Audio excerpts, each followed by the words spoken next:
کو کیا عمل کرے کہ جس سے میرا رب بھی راضی ہو جائے اور شہدائے کربلا کو خراج عقیدت مل جائے۔ میرے بھائیوں، میرے بزرگوں، میں آپ سب سے عرض کرنا چاہتا ہوں، علماء کی تقریر میں آپ نے سنا کہ اللہ نے سال کے مہینوں کی تعداد 12 بتائے ہیں، 12 مقرر کیے ہیں، جس میں محرم کا مہینہ، جس کو محرم کے معنی محترم بھی ہے، محترم مہینہ ہے، بابرکت مہینہ ہے، عظمت والا مہینہ ہے، لیکن ہم اور آپ اس مہینے کی اس قدر توہین کرتے ہیں کہ اس مہینے کی شناخت صرف اور ہم اور آپ حضرت حسین کی شہادت سے کرتے ہیں کہ حضرت حسین اسی مہینے کے اس ماہ محرم الحرام کی 10 تاریخ کو کربلا کے میدان میں نواسے رسول صلی اللہ علیہ وسلم شہید کیا گیا تھا۔ اسی لیے ہمارا نوجوان اس مہینے میں بے حرمتی کرتے ہیں، لٹھیاری پھیرتے ہیں۔ میں نے ایسا بھی دیکھا ہے، علماء کرام تشریف رکھتے ہیں، میں نے ایسا دیکھا ہے کہ نوجوان پلاننگ بنا کے رہتا ہے کہ ہم محرم میں گھر جائیں گے، اپنے دوستوں سے، گھر والوں سے، لوگوں سے کہتا ہے محرم میں جائیں گے، لاٹھی بنائیں گے، تلوار تیار کرتا ہے، ہتھیار تیار کرتا ہے، اور نہ جانے کیا کیا تیاریاں کرتا ہے اس محرم کو منانے کے لیے۔ دلی، پنجاب، ہریانہ، لدھیانہ میں اگر وہ کام کر رہا ہوتا ہے تو محرم کے مہینے میں گھر چلا آتا ہے۔ میرے بھائیوں، آئیے، مختصر سا وقت ملا ہے، صحیح اور غلط کی تمیز تو آپ کر سکتے ہیں، لیکن ایک تحریک پیدا کیجئے کہ اس طوبہ کی سرزمین سے ایک ایک نوجوان جو محرم کے مہینے میں خرافات کرتا ہے، ہمارا بیٹا، ہمارا لخت جگر، ہمارا نور نظر جب سڑکوں پہ کورکس کے نشے میں، دارو کے نشے میں دھت ہو کر کے اپنے ناپاک زبان سے محمد رسول اللہ کے نواسے حضرت حسین کا ذکر کرتا ہے، ہم ان کو کیسے روکیں گے؟ اس بات کی فکر کر کے یہاں سے ایک ایک فرد اٹھے۔ یہ جلسہ نہیں ہے، میں نے شروع میں بتا دیا ہے، یہاں سے ایک تحریک تیار کرنی ہے کہ کس طریقے سے ہم ان چیزوں کو جڑ سے اکھاڑ کر کے پھینک اٹھائیں۔ میرے بھائیوں، میرے بزرگوں، میرے دوستوں، کربلا کی تاریخ کو اٹھائیے۔ حضرات علماء کرام کی تقریر کو آپ نے سنا ہے، مہمان مقرر جناب حضرت مولانا عبداللہ سالم قبر چترویدی صاحب تشریف لا چکے ہیں، انہیں سننا ہے۔ میرے بھائیوں، کربلا کی تاریخ کو آپ اٹھائیے اور پڑھیے تو پتہ چلے گا کربلا کے میدان میں جب فجر کی نماز کے بعد سے جنگ شروع ہوتی ہے، ایک طرف یزیدی لشکر ہے، دوسرے طرف بے سر و سامان، جس کے پاس نہ کوئی ہتھیار ہے، نہ تیر ہے، نہ بھالے ہیں، نہ تلواریں ہیں، نہ کوئی سامان ہے جس سے وہ جنگ کرے۔ فجر کے بعد سے جنگ شروع ہو جاتی ہے، ایک طرف 1,20,000 فوج، دوسری طرف وہی کچھ 140 یا 150 حضرت حسین کے ماننے والے کربلا کے میدان میں ہے۔ میرے بھائیوں، واقعہ غور کیجئے گا، میں اس واقعے سے کیا بتانا چاہتا ہوں، ذرا اس کو بھی نظر رکھیے گا۔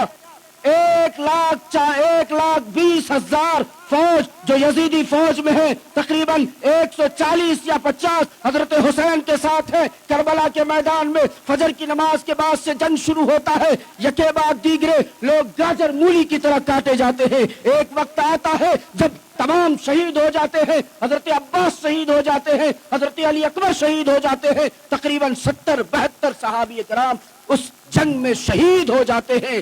لیکن میرے بھائیوں، میں آپ کو بتا دوں، ایک بیٹا حضرت حسین کا جو تقریباً 6 ماہ کا ہے، مورخین نے لکھا ہے 6 ماہ کا بیٹا پیاس کی شدت سے تڑپ رہا ہے، پینے کو پانی نہیں ہے۔ حضرت حسین نے اپنے بیٹے کو گود میں لے کر کے یزیدی فوج سے کہا کہ مجھے 2 گھونٹ پانی دے دو تاکہ اس تڑپتے ہوئے بچے کو پانی پلایا جائے۔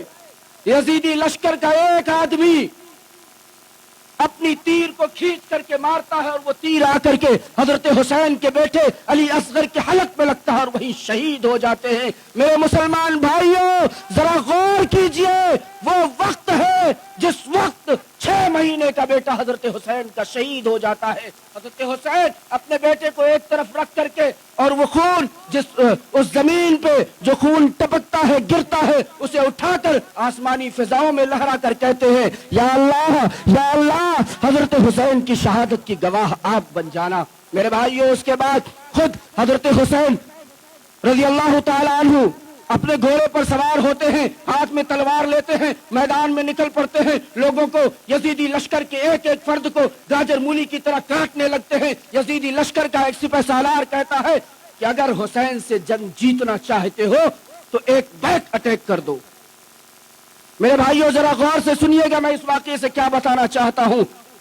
کہتا ہے کہ اگر حسین سے جنگ جیتنا چاہتے ہو تو ایک بیک اٹیک کر دو. یزیدی لشکر کا ایک ایک فرد جس کے ہاتھ میں جو بھی ہتھیار ہے, کسی کے ہاتھ میں بھالا ہے, نیزہ ہے, تلوار ہے, تیر ہے, کمان ہے, ہر کوئی حضرت حسین اور حضرت حسین کے گھوڑے پر ڈالنا شروع کر دیتا ہے. لہذا چنانچہ ہوتا یہ ہے حضرت حسین کا گھوڑا لڑکھڑا کر زمین پر گر جاتا ہے. پھر حضرت حسین زمین پر گرتے ہیں. سمر بن ذوالجوشن حضرت حسین کے سینے پر آ کر سوار ہو جاتا ہے. میرے بھائیوں حضرت حسین کے سینے پر شمر بن ذوالجوشن سوار ہو جاتا ہے.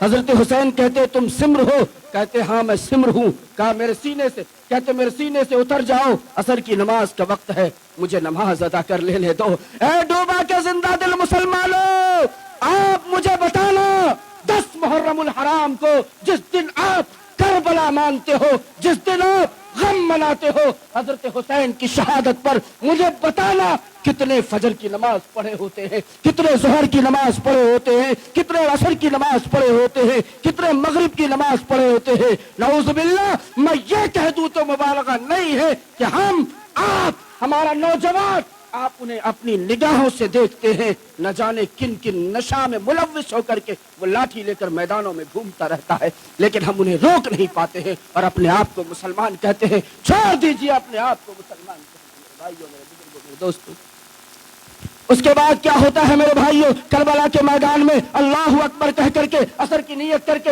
حضرت حسین کھڑے ہو جاتے ہیں. اللہ اکبر کہہ کے نیت باندھتے ہیں. قرات کے بعد رکوع میں جاتے ہیں, رکوع کے بعد سجدے میں جاتے ہیں. شمر بن ذوالجوشن دھار دار تلوار سے حضرت حسین کا سر جسم سے الگ کر دیتا ہے. اس کے بعد حضرت حسین کے سر مبارک کو اپنے تلوار کے نوک میں ڈال کر کے کربلا کے میدان میں چکر لگاتا ہے اور یزیدی ڈھول بجاتا ہے, لاٹھی بھالا پھرسا آسمانی فضاؤں میں لہرا کے کہتا ہے کہ ہم نے حضرت حسین کو شہید کر دیا. اے ڈوبا کے مسلمانوں, بتاؤ ہم, آپ بھی کربلا کے میدان میں وہی عمل کرتے ہیں جو یزیدیوں نے کیا تھا. ہمارے ہاتھ میں بھی ڈھول ہوتا ہے, ہمارے ہاتھ میں بھی تلوار ہوتا ہے. ارے مجھے بتاؤ, آپ تلوار لے کر کے, ڈھول لے کر کے, بجا کر کے کس کا کیا بگاڑ لیتے ہو یا کیا فائدہ حاصل کر لیتے ہو؟ ذرا کوئی بتائیے, اس میں سے کوئی فائدہ آپ کو ملتا ہے کوئی فرد بتانے والا؟ آپ نہیں بتا سکتے ہیں. آپ کو بھی پتا ہے کہ غلط ہے, لیکن آپ تو یہ رواج بنا رکھے ہیں, یہ مجاز بنا رکھے ہیں. ہمارے باپ نے کیا تھا, ہمارے دادا نے کیا تھا, ہمارے پرخوں نے کیا تھا. آپ اٹھائیے تاریخ, حضرات علماء کرام بیٹھے ہیں, بوڑھے بزرگ یہاں بیٹھے ہیں, ان سے پوچھئے ایک وقت ایسا تھا جب 3-3, 4-4 گاؤں میں کوئی پڑھا لکھا نہیں ملتا تھا, عالم نہیں ملتا تھا, جہالت کا دور تھا. جہالت کی بنیاد پر ہی یہ سارے کام ہوتے تھے. میرے بھائیوں, 2 باتیں اور عرض کر کے میں اپنی جگہ لے لوں گا, وقت بہت کم ہے. عقیدہ کتنا کمزور ہو چکا ہے. ہم مسلمان تو ہیں لیکن ہم میں مسلمانی نہیں ہے. ہم دعوے دار تو ہیں کہ ہم رسول اللہ کا کلمہ پڑھنے والے ہیں, ہم اللہ کے اتارے ہوئے قرآن پر عمل کرنے والے ہیں. میں آپ سے عرض کر دینا چاہتا ہوں, حضرت مولانا لال محمد صاحب تشریف رکھتے ہیں, حضرت سے آپ پوچھئے بت کس کو کہتے ہیں؟ مولانا, بت کس کو کہتے ہیں؟ کسی بھی جاندار کے مجسمے کو بنانا اور اس کی پرستش کرنا ہی بت پرستی ہے. کسی بھی جاندار کے مجسمے کو تیار کرنا ہی بت ہے. ہمارا ہندو بھائی جاندار کا مجسمہ بناتا ہے اور اس کی پوجا کرتا ہے. ہم اور آپ کہتے ہیں کہ مجسمہ بنا کر پوجا کرنے والا جہنمی ہے, کافر ہے. کہتے ہیں کہ نہیں کہتے ہیں؟ قرآن کہتا ہے بتوں کی پرستش کرنے والا کافر ہے. میرے نوجوانوں, اے محرم کے مہینے میں گھوڑا اور دلدل بنانے والوں, اے براق بنانے والوں, بتاؤ یہ جاندار کا مجسمہ ہے کہ نہیں ہے؟ بتائیے یہ جاندار کا مجسمہ ہے کہ نہیں؟ بولیے میرے بھائی, بولیے. میں تقریر نہیں کر رہا ہوں, میں آپ سے بات کر رہا ہوں. بتائیے دلدل, گھوڑا, براق یہ جاندار کا مجسمہ ہے کہ نہیں؟ بولیے نا میرے بھائی, بولیے ایک بار, آواز دیجئے. یہ جاندار کا مجسمہ ہے. جب جاندار کا مجسمہ بنا کر کے اور چاروں پیر پہ چادریں باندھ کر کے ہماری عورتیں, ہماری مائیں, ہماری بہنیں, ہماری بیٹیاں